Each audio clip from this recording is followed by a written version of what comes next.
Oui, c'est ce que l'on apprend. Vous savez que le ministre des Affaires étrangères de la Guinée est arrivé à Accra, je crois, avant-hier. Il a eu un entretien avec le président ghanéen, président en exercice de la CEDEAO, Nana Akufo-Addo. Et on apprend donc qu'une sorte de sursis de 2 semaines aurait été donné à la Guinée, puisque la date butoir du 25 n'a pu permettre à la Guinée de produire ce chronogramme à l'époque exigé, acceptable. Oui. Et l'on apprend que cette fois-ci, la Guinée a jusqu'au 8, en tout cas jusqu'au 7 pratiquement. En tout cas, on annonce un sommet extraordinaire pour le 8 mai, pour le 8 mai du côté d'Accra, et que à cette occasion, donc ce sommet doit trouver que la Guinée a enfin transmis d'un chronogramme acceptable, dit-on, à un chronogramme consensuel. Un chronogramme de commun accord avec l'ensemble des forces vives de la nation. L'ensemble des forces vives. Bien sûr. Donc, ça veut dire qu'on permet à la Guinée de mettre à profit donc ces 2 semaines pour hâter le pas en ce qui concerne les discussions, les échanges au sein du cadre de concertation inclusif en place ou au sein du cadre de dialogue inclusif exigé par la plupart des acteurs, en tout cas les acteurs les plus significatifs. Donc, toujours est-il que plusieurs chemins mènent à Rome. Maintenant, il revient au gouvernement de choisir l'un des 2 cadres, en tout cas un espace pour pouvoir discuter de ce chronogramme. Mais si l'on s'en tient au propos du porte-parole du gouvernement, la Guinée, le CNRD n'est pas dans l'optique de soumettre un chronogramme. Si on s'en tient, je dis bien si on s'en tient aux déclarations d'Ousmane Gawal. Je pense que c'est par rapport à la deadline du 25. Non, mais il a dit qu'ils ne transmettront pas. Il a dit qu'ils ne transmettront pas. Peut-être à la date du 25.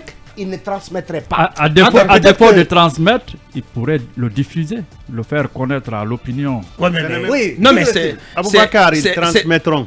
Il y a un destinataire. Mon grand frère Ousmane Gawal a dit se prononcer dans une précipitation hors diplomatique. Attention, peut-être que ce qu'il dit, comme l'a dit, le disait Talibé, peut-être que ce qu'il affirme sur les zones est pris au sérieux et peut-être est en phase avec ce qui se conçoit. Ça dépendra du canal qu'ils utiliseront, mais ils vont transmettre. Bien, allez-y, cabinet. Oui, je pense qu'aujourd'hui, la CEDEAO est un peu sous... Parce que passé ce délai, les sanctions vont entrer en vigueur.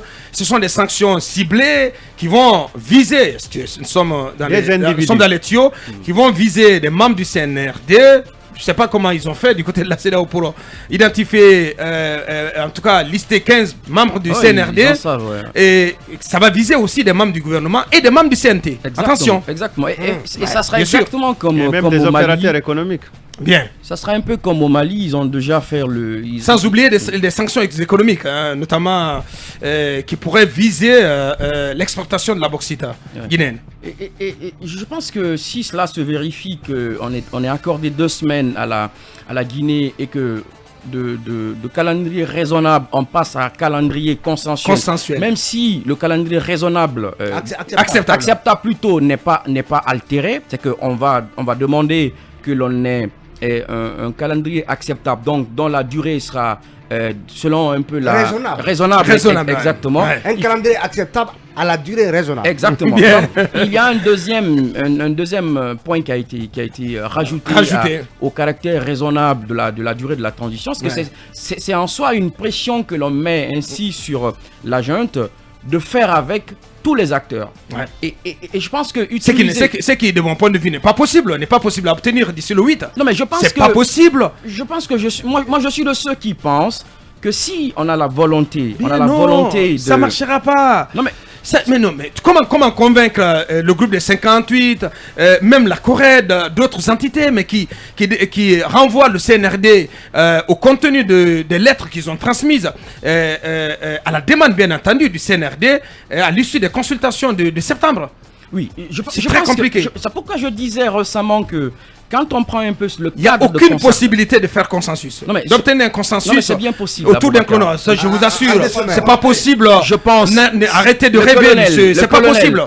Le colonel est celui qui décide, et la preuve en est qu'on continue dans l'opinion à lui porter confiance, qu'il demande au ministre Mori Kondé d'examiner à nouveau le cadre et de faire en sorte de prendre en compte les avis des autres entités, et qui sont quand même les entités les plus significatives. Quoi qu'on dise. Oui. Quand vous avez l'UFR, l'URPG, l'UFDG, le FNDC, les forces sociales, le Forum des forces sociales de Guinée, vous ne pouvez pas faire sans eux, parce que la Libye utilisait ces concertations comme l'élément qui expliquerait le fait qu'on n'ait pas produit un document de chronogramme à la date prévue du 25, ne marcherait pas si toutefois on n'obtient pas un consensus. Alors pas du tout. Voilà. Et je crois que c'est une pression supplémentaire qui est mise sur la junte.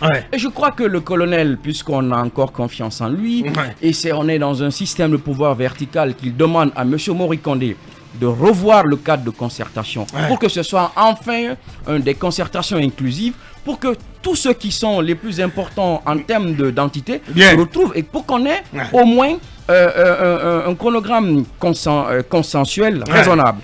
Parce que ceci pourrait dissiper d'une certaine façon ceux qui pensent en réalité que la junte a des idées, plutôt des intentions non avouées, et qui ferait qu'on est en train de tourner en rond, qu'on passe du CNT qui devrait déterminer la durée de la transition. Enfin, on revient aux forces vives, alors qu'on ne sait même pas ce que c'est. Accord avec le CNRD. Parce qu'aujourd'hui, l'idée des forces vives, on ne sait pas qui sont les forces vives. Je ne pense pas qu'on ferait les forces vives sans les entités qui que tu as citées précédemment. Exactement. C'est pas possible. Lincoln, là-dessus. Acceptez très rapidement. Mes sources diplomatiques m'apprennent. Quelles sources diplomatiques? Aucun délai. Mais parlez-nous du prix Nelson Mandela. Aucun délai n'a été donné encore à la Guinée. Bien. La source est formelle. De toutes les façons, il y a un sommet le 8. Il y a un sommet le 8. Il y a un sommet le 8. On me le confirme pas, on me l'infirme pas. Mais la source me dit qu'aucun délai n'a été donné à la Guinée. Bien, allez-y. La source, elle est diplomatique. D'accord. Allez-y. Et si les 2 semaines sont accordées? Bien. Peut-être que vous allez nous aider à voir en live, en direct d'Accra, le prix Nelson Mandela. On va essayer là avec vous. Allez-y, pourquoi pas. Pour une fois, pour être transparent, totalement transparent là-dessus, sur ce qui s'est passé, ce qui s'est dit à Accra, que le prix Nelson Mandela accepte pour une fois de se livrer à l'opinion, s'il vous plaît, monsieur Dr Mori Sanda. Allez-y. Abaka, ce qu'il faut remarquer là-dessus, c'est que si les 2 semaines sont accordées à la Guinée, c'était à la demande des forces sociales. Il y a au moins 3-4 jours ou une semaine, ces forces sociales ont demandé à la CEDEAO d'accorder au moins 2 semaines à la Guinée. Effectivement. Je ne pense pas que cela soit quand même une coïncidence. C'est clair. Deuxièmement, aujourd'hui, les structures qui s'hasardent ou en tout cas qui se donnent la joie d'accorder 2 ans, 3 ans, 5 ans d'ailleurs à la junte, c'est des structures aujourd'hui présentes dans la transition. Au CNT, dans les structures de la transition. Vous parlez des fêtières de la société civile. Bien sûr, on comprend leur position. Vous prenez par exemple des structures comme Konasoc, comme le Knox, son patron. Le Knox aussi. Oui, Konasoc, Knox, Makos qui était la promotrice du 3e mandat. C'est des gens aujourd'hui qui sont. Mais là, Makos, mais franchement, carton rouge. Non, mais c'est une organisation démagogique. Non, rappelez-vous, une fois je vous ai dit ici, quand Makos perdu. Quand les choses commençaient, je vous ai dit que la présence de Konasoc et Makos dans les structures de la transition, c'est en tout cas un cafouillage pour la transition. Des gens qui, de visage découvert, quand même, ont été les premiers à donner les premiers signaux du 3e mandat. Effectivement. C'est les mêmes personnes aujourd'hui qui accompagnent. Est-ce que ça veut dire qu'ils ne doivent pas contribuer à l'avenir de leur pays, à la vie politique du pays? Oh là là, non, quand même. C'est une exclusion. On n'a pas besoin de démagogues, non. Ce que vous voulez dire, c'est que le Knox de Dansa Kourma est démagogue. Non, mais je parle pas jamais. Mais la cause de Shérif, c'est une position qu'il assume. Non, mais tout le monde a vu ma cause ici. Ils ont été les chantres du 3e mandat dans ce pays. Raison pour laquelle. Non, Mohamed. La vie, c'est un choix. Non, Mohamed. Non, ça ne passe pas. La vie, c'est un choix. Le coup d'État. Le coup d'État qui est intervenu le 5 septembre, il tire sa source d'où? Donc du 3e mandat. Selon vous. Donc du mal du 3e mandat, Mohamed. Donc c'est inacceptable qu'une telle structure. Ce ne sont pas les Guinéens. C'est inacceptable qu'une telle structure continue d'avoir voix au chapitre. Ce ne sont pas les Guinéens. Ça passe pas du tout. Ce ne sont pas les Guinéens. Mais non. Ils ne peuvent pas parler de l'avenir de leur vérifier. pays. Franchement, c'est à vérifier. Moi, je me dis que c'est une exclusion pure et simple. d'autres ont fait le choix de supporter le FNDC, d'autres ont dit non, que le FNDC Mais le FNDC, le combat du FNDC était noble. C'était un combat légitime, Mohamed. Ah bon? Bien sûr. Un combat noble. Bien sûr, Mohamed. Mais je le dis à haute intelligible voix, Mohamed. Les faits ont donné raison. Je sais pas ce que vous appelez par noblesse. Mais c'est mon temps de Mais parole. parce que c'était le combat pour le peuple. Le combat du peuple pour le peuple. Le combat de la démocratie, s'il vous plaît, monsieur. Mohamed, Allez-y. je suis indéboulonnable. Moi, je suis un bon Guinéen. Je ne suis pas un Guinéen démagogue comme beaucoup de personnes. Bien. Moi, j'aime ce pays. Je ne suis pas là pour chercher les 1 franc, 2 francs des dirigeants. Bien. C'est que ma cause, Konasok et d'autres structures ont fait. Ils partaient sucer Alpha Condé au palais pour l'induire en erreur aujourd'hui. Qui est en train de payer les frais? C'est Alpha et ses sbires. Mais les bons Guinéens sont tués. Aujourd'hui, le coup d'État a donné raison à ceux qui se sont battus pour la République, le FNDC et tous ceux-là qui ne voulaient pas. Bien. Mais, Mohamed, aujourd'hui, que le colonel nous explique pourquoi il a fait le coup d'État. Oui, parce que ce qu'on reprochait à Alpha, il est en train de reprendre les mêmes choses. Dans les mêmes démagogues qui ont vendu la Guinée. Non, écoutez, non, laisse-moi continuer. Écoutez, c'est mon temps de parole. oui, mais je t'aide. Non, ne m'aide pas. Ne t'aide pas mon avocat. Parce que tu te perds. Parce que ton aide est démagogique. Oh là là. Voilà, c'est mon temps de le dire. Oui, mais Abakar, il faut qu'on ouvre les yeux. Nous sommes des Guinéens. Il ne faut pas accepter que ces mêmes Guinéens qui ont enterré ce pays continue encore à porter le flambeau de la démagogie et devant le colonel qui est venu quand même soigner. Bien. On devrait simplement radier ma cause, Konasok et toute cette démagogie là. La carte en colère ce matin.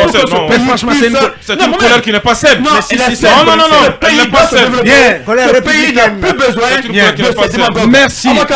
Bonjour rapidement, je ne vais pas détailler. Bien. Bonjour au ministère de l'enseignement technique et formation professionnelle. Des choses se passent de ce côté avec des changements, des remaniements. Il y a des choses à dire à partir de demain. Bonjour à la Guinéenne de l'industrie GI. Et bonjour à Madame Fanta Diallo. C'est la marraine, on lui dit bonjour, des choses se passent là-bas. Bonjour à EcoBank. Mais tu t'en prends la planète entière ce matin. Non, c'est grave, Abaka. Qu'est-ce qui se passe avec EcoBank? Non, je vais le dire à partir de demain. On va tout déballer. Et le dernier bonjour, c'est bonjour à la gendarmerie et ses unités qui ont des stagiaires depuis pratiquement 8 ans. Bien. Donc tu t'arrêtes là. Voilà. Il a enflammé. La Russie a enflammé le studio ce matin. Allez-y, Akouma, oui, sur la CEDEAO. Avant la CEDEAO. Qu'on accorde un moratoire ou pas. Mais en tout cas, il y a ce sommet. Il y a un sommet décisif sur les transitions guinéennes, maliennes et burkinabé le 8. Est-ce que vous avez vu ce qui se passe aussi du côté du Burkina? Les pushistes, ils disent qu'ils ne sont pas prêts de remanier leur calendrier. Donc ils sont sur les 3 ans. Ils ne veulent pas du tout bouger.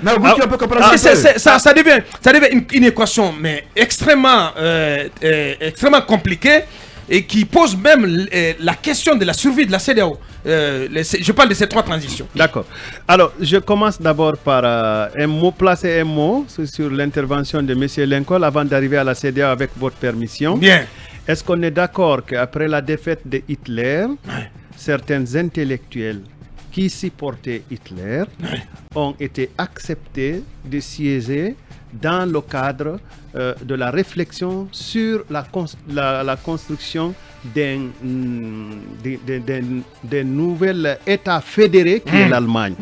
Est-ce qu'on est d'accord que des proches de la philosophie d'Hitler font partie de 8 personnes qui ont construit l'Allemagne, le modèle allemand? Qu'est-ce que tu veux dire? Je vais dire ceci. Tout dépend de la tête.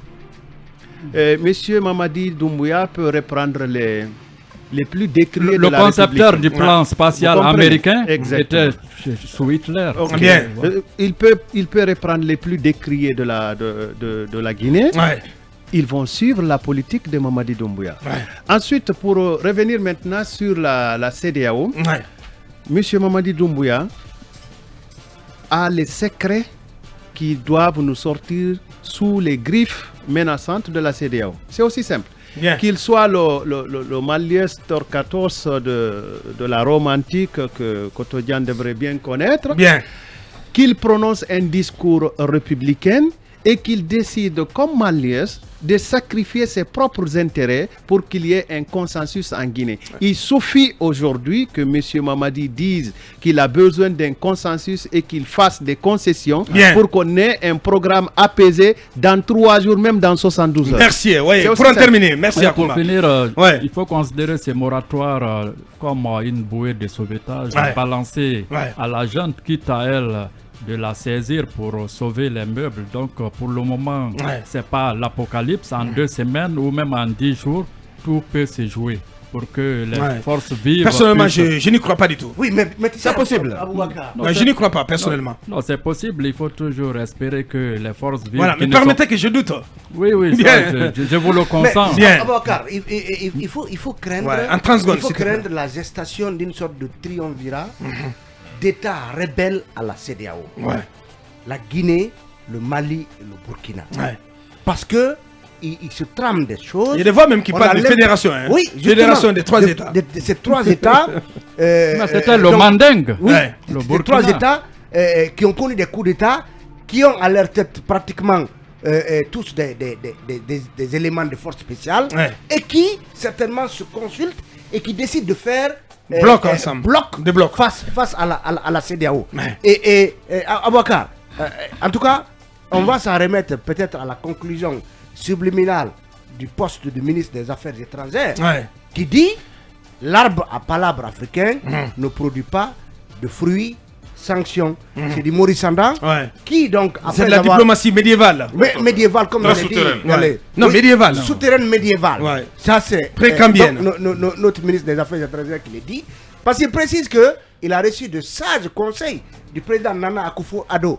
Ces sages conseils-là, c'est quoi? C'est pourquoi il faut que hier certains blâmaient Ousmane Gawal qui s'est exprimé. Mais quand on a un ministre des Affaires étrangères qui ne parle pas, que voulez-vous que le porte-parole... Il faut que le porte-parole tente au moins quand même de sauver la face.